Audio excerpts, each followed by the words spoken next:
All right, guys, we've got more pre-order news and potentially the first event in NHL 23 leaked. We're going to touch on all that, guys. Make sure you subscribe to the channel for the most up-to-date news, tips, and info. Launch is almost here. You don't want to miss out on any of the content I'm covering. Make sure you follow me on Twitch as well, twitch.tv/nosleeves12.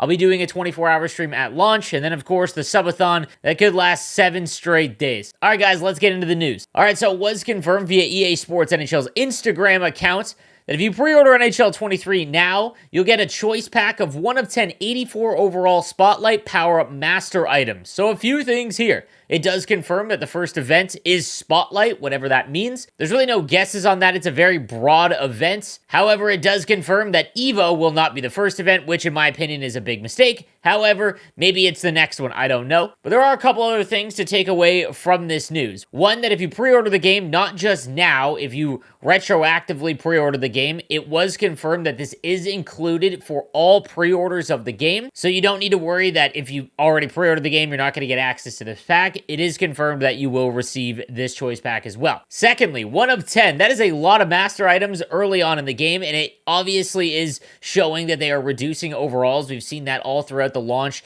the info, all that we've received. It does look like we will receive some lower overalls in terms of what MSPs are. For anyone new to NHL or Hockey Ultimate Team, MSPs are essentially the big event cards. They are usually the most powerful at the time of their release. So these are going to be very impactful cards early on in the game. The other thing is that the power-up system was not in the game at launch in NHL 22. If you think back to last year's game, it wasn't a thing until the Under 22 events, and that really changed how events and Master Set players worked. No longer did you have to find a way to come up with 500,000 coins to get a card that is only available for 2 weeks. You were able to get in to that Master Set event at a much lower overall that you can then upgrade at your own pace. While I think it is the best format for events, I hope that they can continue upgrading those cards. For example, if we get 84 overalls that we can upgrade to, let's say, 88 or 89s in the first event, I would love it if every month they went +1.